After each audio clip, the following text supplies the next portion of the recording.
primera de Juan, la primera epístola de Juan. El apóstol Juan escribió el Evangelio de Juan y se cree que este Evangelio es el último de los 3 evangelios en escribirse. Él estaría en Éfeso, posiblemente, porque hay mucha similitud en el Evangelio de Juan y en esta epístola, primera epístola de Juan. Hay muchas palabras, muchas frases que son idénticas, que se ven en uno y en otro. Y él, estando ahí en Éfeso, Éfeso se encuentra en lo que sería ahora Turquía. Iba a decir Antioquía, y yo sé que no, pero digo Turquía. Y entonces esa era una zona que tenía que ver con toda la influencia griega, especialmente. Entonces era conquistada primero por Alejandro Magno, luego por los romanos, pero esa influencia había quedado ahí. Y esa influencia griega, especialmente del filósofo Platón, había caracterizado mucho la forma de pensar, incluso en cuanto a lo espiritual. Y os llevo un poco más allá, en cuanto a lo espiritual y lo carnal, de tal manera de que llegaban a hacer una diferencia muy drástica entre lo espiritual y lo carnal. Y tú dices, pues sí, es verdad, es que hay diferencia entre lo carnal y lo espiritual, hay diferencia. Lo espiritual no lo puedo tocar, no lo puedo ver, no lo puedo oler, pero lo carnal sí que lo puedo tocar, lo puedo ver y puedo saber lo que hace. Sí, hay ciertas diferencias, pero cuando eso se llevaba al cristianismo, porque algunos de estos se estaban convirtiendo al cristianismo, estaban trayendo a su creencia en Cristo sus antiguas filosofías y formas de pensar de la cultura griega y platónica en este caso. De hecho, estamos viendo hoy, como vemos incluso muchas de esa influencia, que hay cristianos que tienen influencias orientales y de repente te ves aplicar a la creencia cristiana influencias orientales o influencias de otras religiones donde se adoran imágenes, los han traído al cristianismo y hemos visto la influencia que tiene adorar imágenes y muchas otras religiones donde se adoraban diosas y se ha traído también esa influencia a la religión cristiana. Con lo cual, siempre que la religión cristiana esté mezclada, es un pseudo-cristianismo, un falso cristianismo. Porque Cristo no se mezcla con nada. Cristo es indisoluble con las demás filosofías, con las demás psicologías incluso, y con las demás religiones de este mundo. Así que Juan, que ha vivido ya una buena cantidad de años primero con el Señor Jesucristo y dicen que aproximadamente tendría 16, 17 años cuando empezó a caminar con el Señor Jesucristo, pues él ha vivido esos 3 años y medio con Cristo, eso le ha marcado de una manera tan fuerte en su vida de que ahora su vida es para Cristo y él ha pasado predicando, enseñando, visitando iglesias, inaugurando iglesias, fundando iglesias, enseñando en las iglesias, a fin de cuentas cumpliendo la comisión del Señor Jesucristo, que es razón de vivir para cada cristiano. Cada cristiano que no vive su vida pensando en esa comisión del Señor Jesucristo, escuchadme, ganarás muchos millones en la tierra, tendrás muchos amigos en la tierra, pero si no consideras, si eres cristiano y no consideras la gran comisión en tu vida, estás desperdiciando tu vida en esta tierra. Palabras del Señor, el tiempo es corto, el Señor viene. ¿Cómo hallará la fe en la tierra? Y dice la palabra de Dios que cuando el Señor venga, difícil va a ser, ¿hallará fe en la tierra? ¿Habrá fe en la tierra cuando el Señor venga? porque se habrá enfriado la fe de muchos, porque la mejor manera que ha tenido el diablo a través de los siglos de hacerlo es diluir el cristianismo. Cuando lo atacas drásticamente, el cristiano llega hasta dar su vida, pero cuando lo diluye, y lo hemos visto a través del Antiguo Testamento, con Balaán, como trató de maldecir y no hizo nada contra ellos. Pero cuando dice, vamos a diluirlo, vamos a seducirlo, vamos a mezclarnos con ellos, y Balac, ese rey que quería, dijo, pues fíjate, ha sido más fácil sencillamente relacionarnos con ellos, meternos entre ellos, enseñarles lo que nosotros pensamos, vosotros nos enseñáis lo que vosotros pensáis, nos casamos con vosotros y tenemos... Desaparece el verdadero Hijo de Dios, por lo menos su fe práctica, aunque lo tenga aquí, pero en la vida real no lo está viviendo. Y tristemente estamos viendo de que hoy en día hay muchos cristianos que saben aquí que Cristo murió por ellos, pero que no están viviendo como si Cristo hubiera muerto por ellos, hubiera pagado todo por sus pecados, y ahora están libres de la esclavitud del pecado, porque viven practicando el pecado, como si tal cosa. Por lo tanto, no tienen comunión con Él. Primera de Juan, capítulo número 1, versículos 5 al 10. Vamos a ver quizás solamente 3 versículos, pero vamos a ver ahí realmente. La semana pasada estuvimos viendo cómo el apóstol Juan estaba diciendo que lo que te estoy contando es de primera mano. Lo que te estoy diciendo lo he vivido, lo que hemos visto, lo que hemos oído, lo que tocamos con nuestras manos, y todo esto, escucha, estuve sentado con Dios. Sí, Dios, trino, en este caso la segunda persona, pero es la representación visible de Dios completamente. El Todopoderoso, el Creador del universo, aquel que lo sabe todo, que te mira a los ojos y sabe perfectamente, no necesita ni mirar a los ojos, pero sabe lo que estás pensando, sabe lo que has visto, sabe lo que has vivido, sabe lo que has hecho, sabe lo que estás sintiendo incluso en este mismo momento. Y este es nuestro Señor. Dice Primera de Juan 1:5. Dice, este es el mensaje que hemos oído de Él y os anunciamos. Dios es luz y no hay ninguna tinieblas en Él. Si decimos que tenemos comunión con Él y andamos en tinieblas, mentimos y no practicamos la verdad. Pero si andamos en luz como Él está en luz, tenemos comunión unos con otros y la sangre de Jesucristo, su Hijo, nos limpia de todo pecado. Si decimos que no tenemos pecado, nos engañamos a nosotros mismos y la verdad no está en nosotros. Si confesamos nuestros pecados, Él es fiel y justo para perdonar nuestros pecados y limpiarnos de toda maldad. Si decimos que no hemos pecado, le hacemos a Él mentiroso y su palabra no está en nosotros.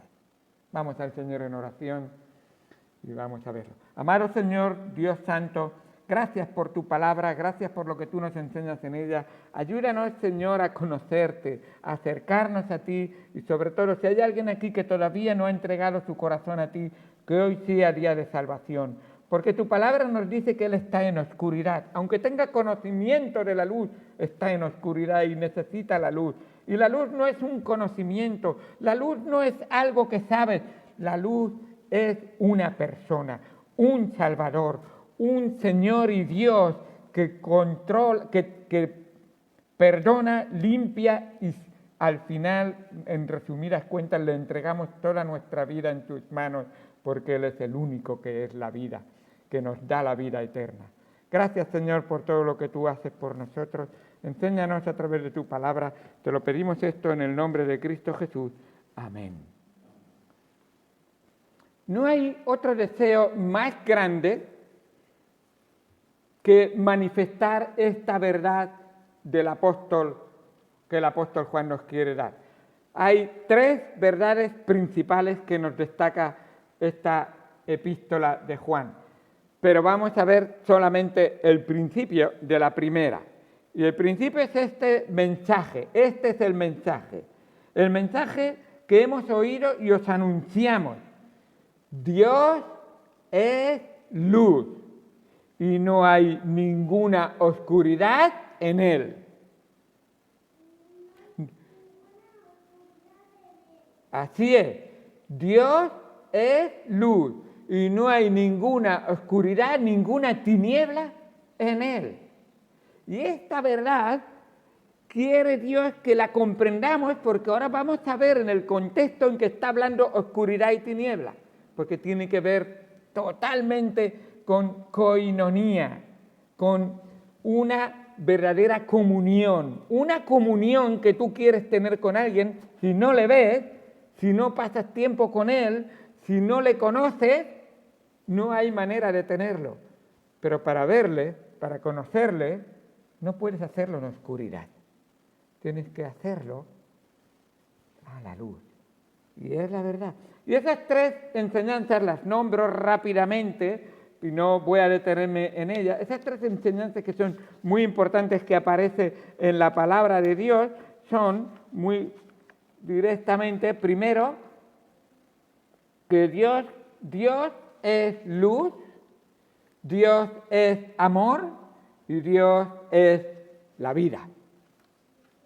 Esos son en tres grandes campos todo lo que es la primera epístola de Juan. Hoy vamos a ver algo que nos manifiesta claramente: Dios es luz y en él realmente no hay ninguna, no un poco, no duda, ninguna tiniebla, ninguna oscuridad. Comunión con el Dios quien es la luz. Así nos manifiesta la palabra de Dios. Dios es luz y no hay ninguna tinieblas en él. La luz es realmente, es una forma metafórica que utiliza el evangelista Juan para enseñarnos que Dios es así. Porque, por supuesto, no nos está enseñando ninguna de esas filosofías que habían incluso en aquel tiempo de un Dios panteísta. Un Dios panteísta es adorar, es aquel que cree en que Dios es la naturaleza, básicamente, o está en la naturaleza. Y entonces abraza un árbol y le dice: yo amo a este árbol porque es Dios para mí.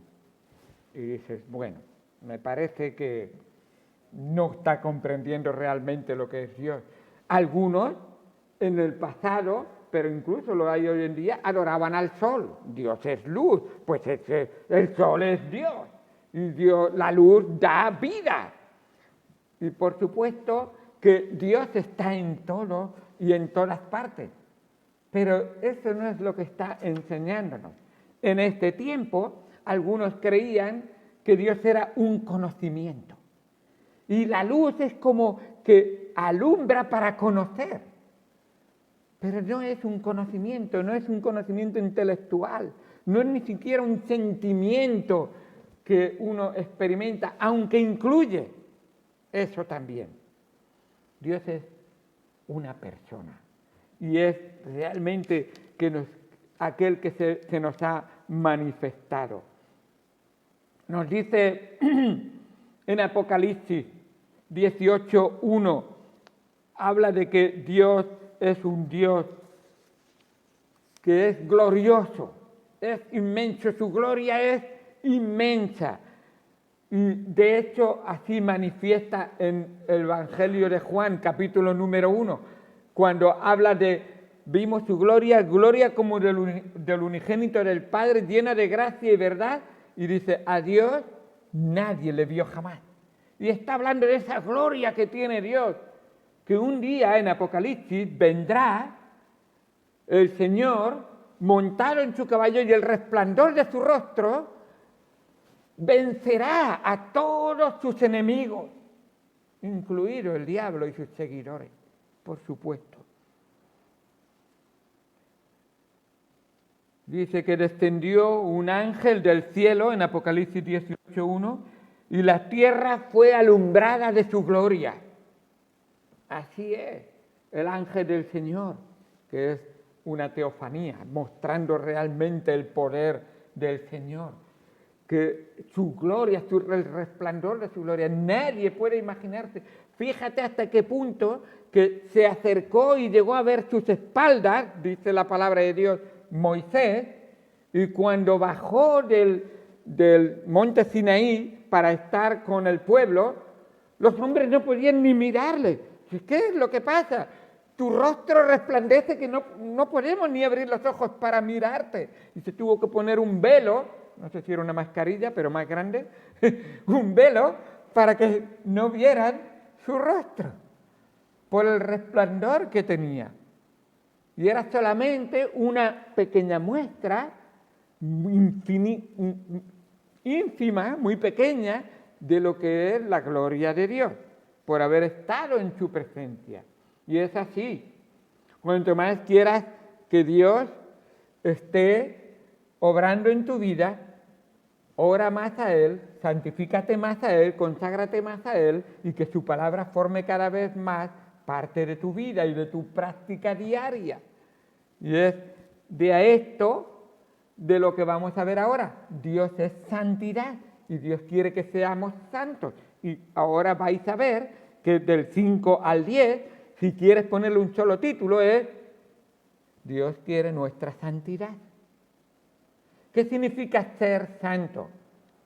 Ser santo significa coger algo que estaba siendo usado o que se usa en algo en formas comunes o para cosas comunes y purificarlo, apartarlo y usarlo para un uso exclusivo y santo para Dios.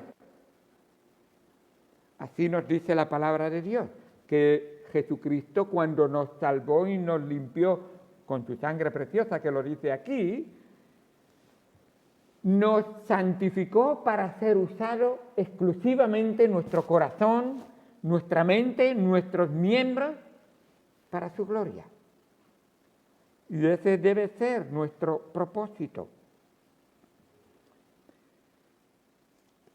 Esa luz nos habla también de la verdad.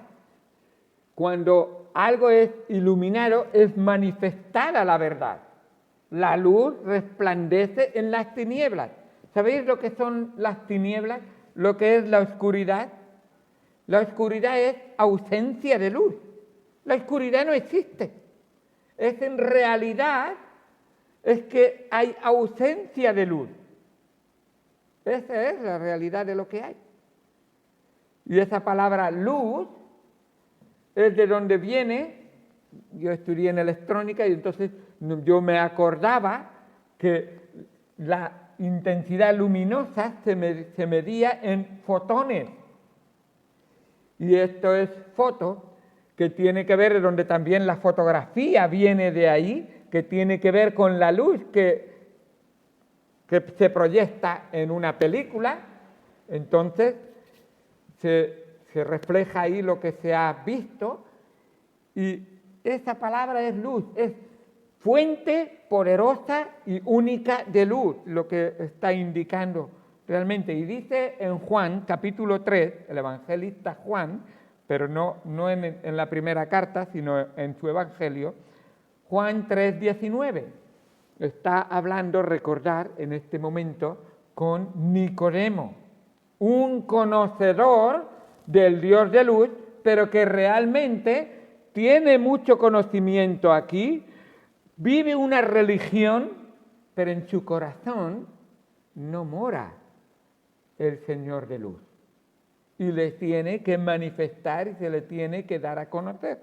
Y le dice así, Juan 3:19, y esta es la condenación, que que la luz vino al mundo y los hombres amaron más las tinieblas que la luz, porque sus obras eran malas. Porque todo aquel que hace lo malo aborrece la luz y no viene a la luz para que sus obras no sean reprendidas. Mas el que, y esta palabra es clave aquí en la epístola de Juan, mas el que practica la verdad viene a la luz para que sea manifiesto que sus obras son hechas en Dios. Está hablando y está diciendo que el verdadero Hijo de Dios practica la verdad, porque ha conocido la luz y vive a la luz de la palabra de Dios. No está a escondidas. Y está enseñándonos realmente de que esa luz es muy importante que se manifieste en nuestras vidas, que los demás no tienen que saber que yo creo en la luz, sino que yo vivo en la luz. Así sabré yo que tú crees en la luz. Y esto es lo que va a explicar los siguientes versículos. ¿Tú de verdad crees en Jesucristo? Muéstrame que vives a Jesucristo, que Jesucristo vive en ti, que tus hechos, tus palabras, tu práctica diaria es como Jesucristo viviría. No, yo creo en Jesucristo, pero las enseñanzas de Jesucristo no las practico. Esta era la lucha que tenía Juan. ¿Por qué? Porque en este tiempo estaba floreciendo los gnósticos. Y el gnosticismo enseñaba realmente tenía una idea dualista. Y esto era que pensaban en dos mundos casi separados. El mundo espiritual y el mundo carnal o el mundo físico. Lo intangible y lo tangible. De tal manera que tenía constantemente entre ellos una separación total. Lo espiritual es lo importante, lo que a Dios le importa es mi espíritu, entonces realmente mi espíritu yo lo consagro a Dios, mi cuerpo, lo físico, puede vivir y hacer. Y había dos tipos, dos vertientes de estos gnósticos. Eran los liberales, aquellos que decían, pues mira, mi alma ha sido salvada por la sangre de Jesucristo, así que yo espiritualmente estoy bien con Dios. Y yo lo que tengo que hacer es espiritualmente conocer la verdad, profundizar en la verdad y que la verdad sea lo que me ilumine. Ahora mi cuerpo, esos eran los liberales, puede hacer lo que quiera, que no va a cambiar lo espiritual. Mi cuerpo puede acostarse con un amigo, mi cuerpo puede emborracharse, mi cuerpo puede hacerse daño. Claro, Platón había visto esto y dice, entonces hay que buscar no la liberación del cuerpo, sino la moderación del cuerpo. Vive una vida moderada, que ni parezca malo ni mal para que no te hagas daño. Así que buscaban la moral óptima, decían. Pero dentro de ese grupo de gnósticos estaban también los ascetas, y que realmente lo que hacían era mortificar el cuerpo. Decían, el alma es buena, el espíritu es bueno, el cuerpo es malo. Golpeemos el cuerpo, torturemos el cuerpo, neguemos el cuerpo, no le demos los gustos al cuerpo, no haya nada de placer en el cuerpo, que el cuerpo esté hasta tal punto que en España vimos incluso en el siglo de oro mucha influencia de estos gnósticos dentro del cristianismo. Y Juan Bautista de la Cruz, algo así, Juan de la Cruz y Teresa de Ávila, sí. Santa Teresa de Ávila, también ellos escriben en sus poemas. Teresa, por ejemplo, dice, ¡ay! ¿Quién me liberara de este cuerpo de pecado? ¿Quién me liberara de estas rejas en las que está mi espíritu? Y ella decía, quiero ser liberada. tiene frases que no me acuerdo ahora, pero me hicieron estudiar y leer en el colegio, como ella decía, estoy esperando una desesperación realmente, que es llegar a la presencia de mi Señor y deshacerme de este cuerpo, totalmente. Y había sido influenciado. Seguramente era uno de los principales con los que, vamos a ver, el apóstol Juan tenía que luchar, esos ascetas que realmente eran gnósticos, que querían ser iluminados, pero que el cuerpo era malo y todo lo que tenía que ver con el cuerpo era malo.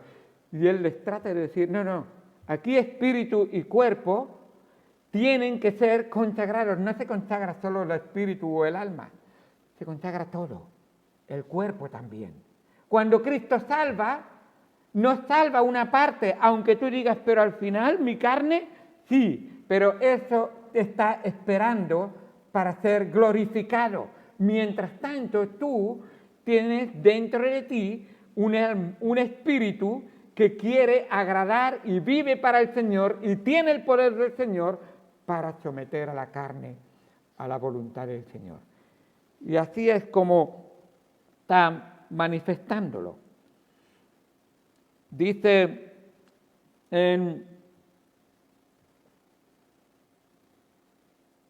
en Juan capítulo 1, versículos 5 y versículo 6. Dice, en él estaba la vida y la vida era la luz de los hombres. Otra vez, la luz es la vida. Esa es la metáfora, dice, él es la luz. ¿Y cómo es que yo tengo luz? Escúchame, ¿tienes vida? Eso significa que Dios te ha dado luz. Y recuerda que Él es la luz. Y lo voy a poner en unas palabras un poco más cercanas. ¿Cuál es el único músculo de tu cuerpo que tú no puedes controlar? A ver. El único músculo que tú no puedes controlar. ¿El qué? La lengua. Bueno, yo puedo sacarla y puedo meterla. Un teólogo dijo, realmente el único músculo que tú no puedes controlar es el corazón. El corazón. Hombre, ¿te puedes morder la lengua? Sí, bueno, pues si la tienes mucho tiempo mordida, harás menos tonterías, a lo mejor. Pero el corazón lo puedes morder, lo puedes...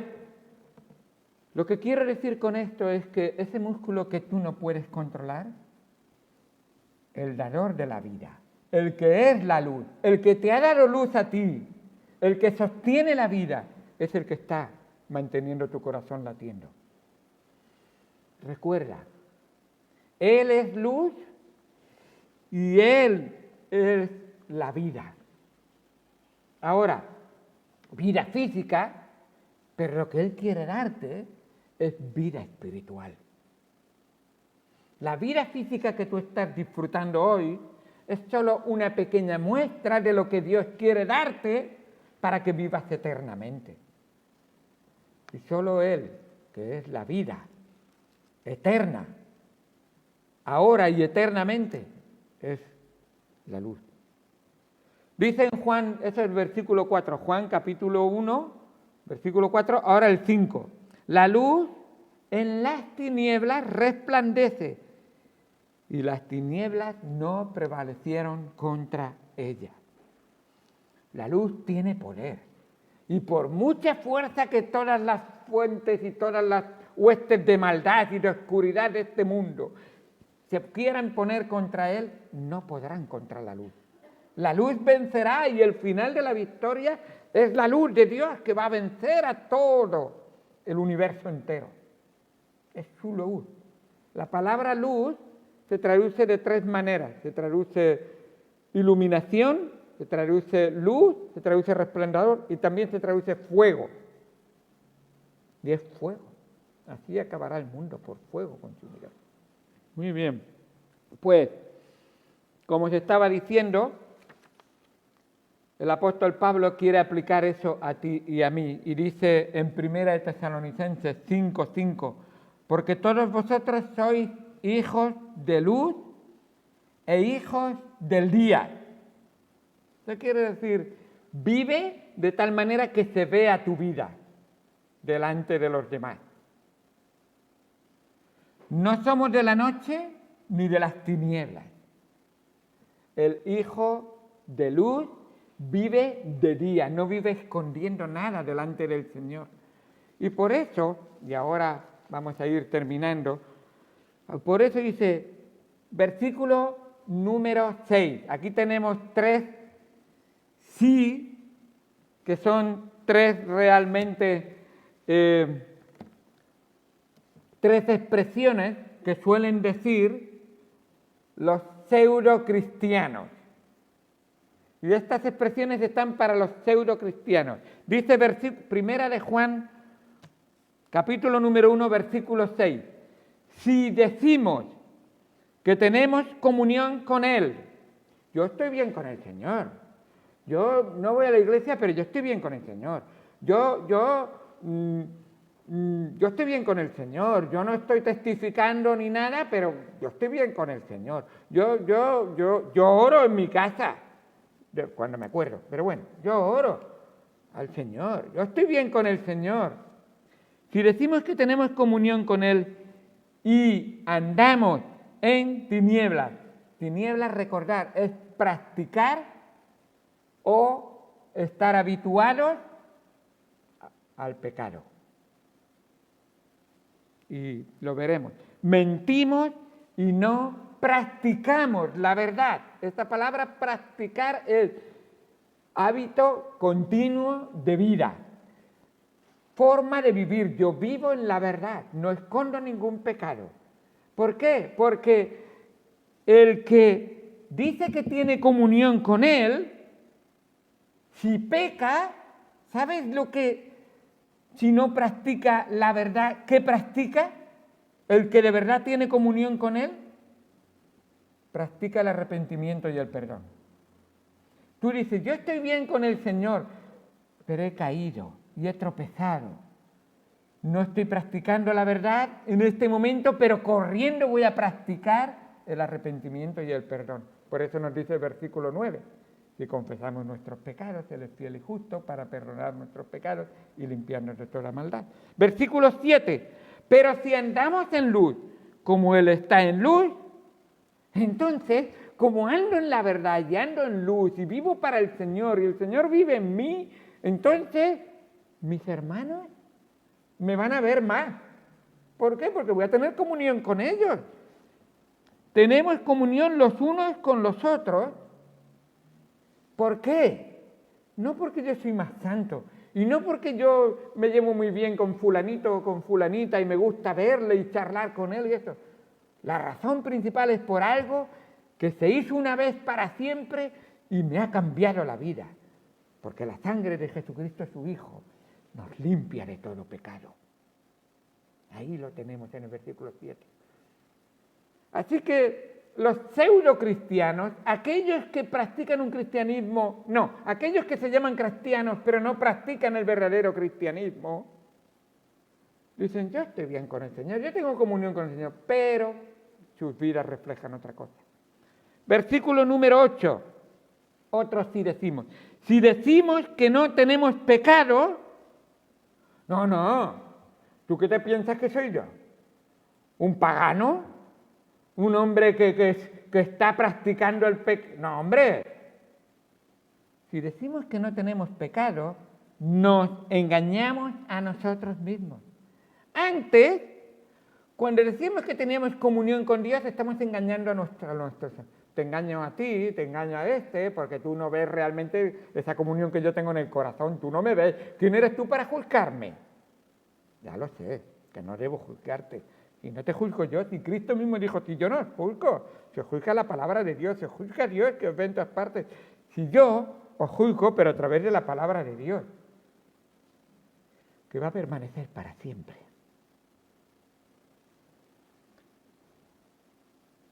Entonces dice, pero si tú dices que no tienes pecado, te estás engañando a ti mismo.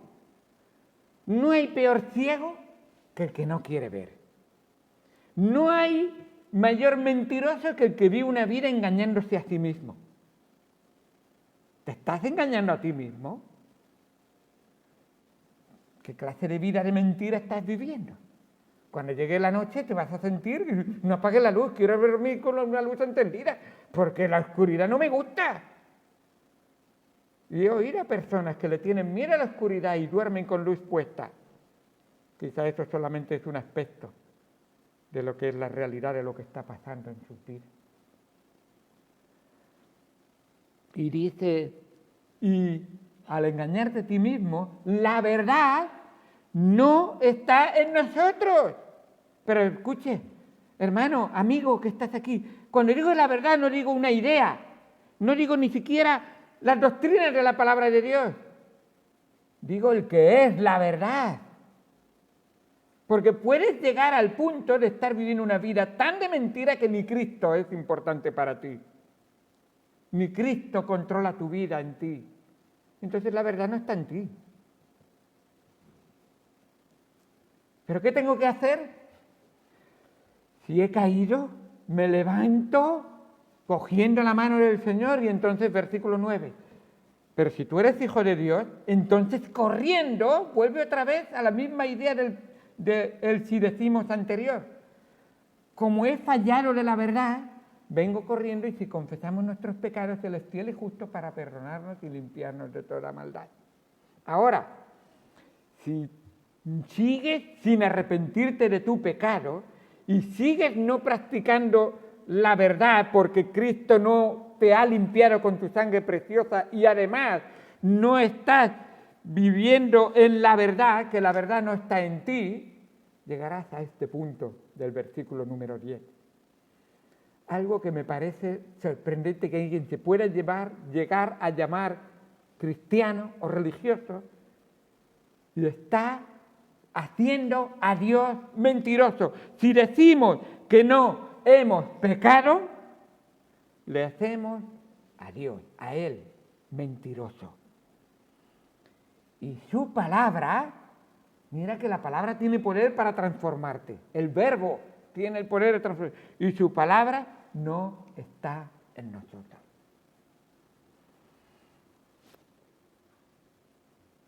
Esta situación es cada vez peor cuando uno conoce, oye, llega a entender, pero no decide entregar tu corazón al Señor.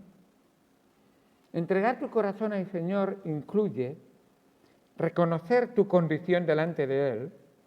Lo primero es reconocer que has pecado y que eres pecador. Y lo tercero es que no tienes comunión y necesitas esa comunión con el Señor. Entonces, confieso mi pecado, me arrepiento de mi pecado, me humillo delante de Él, le pido perdón. Y si confesamos con nuestra boca que Jesús es Señor, Él es poderoso, el que ha resucitado es poderoso para limpiarnos de todos nuestros pecados y darnos una nueva vida. Y si le has conocido, otra vez restaurar tu vida en comunión y relación con Él. Y recuerda, el Señor no es un tirano, el Señor es un abogado amoroso que quiere defenderte delante de Dios y sobre todo del acusador, Satanás, que te quiere señalar y acusarte de tu pecado y de tu maldad. Como dice el capítulo 2, versículo número 1. Hijitos, estas cosas os escribo para que no pequéis. El propósito es que no peques. Y esto quiere decir que no vivas practicando el pecado. ¿Hay algún pecado en tu vida que tú lo practicas diariamente? Pues quizás no le conoces. O si le conoces, estás viviendo en la oscuridad. ¿Prefieres la oscuridad más que la luz? ¿Prefieres la mentira más que la verdad? ¿Prefieres las obras del diablo antes que las obras del Señor? Y si alguno hubiere pecado, o sea, está diciendo, puedes llegar a pecar. Pero y si alguno hubiere pecado, corriendo, ven al Señor. Pídele perdón y acepta la sangre de Jesucristo que te limpia de todo pecado. Abogado tenemos para con el Padre a Jesucristo el justo. Y es justo no porque permite tu pecado, sino porque paga por tu pecado y Él es la propiciación por nuestros pecados. Hasta ahí llegaremos, no avanzaremos más, pero esto es tan bonito ver cómo obra el Dios de luz para que tú y yo podamos vivir, que no podemos por nosotros mismos, en luz, en la luz y a la luz de nuestro Señor. Vamos al Señor en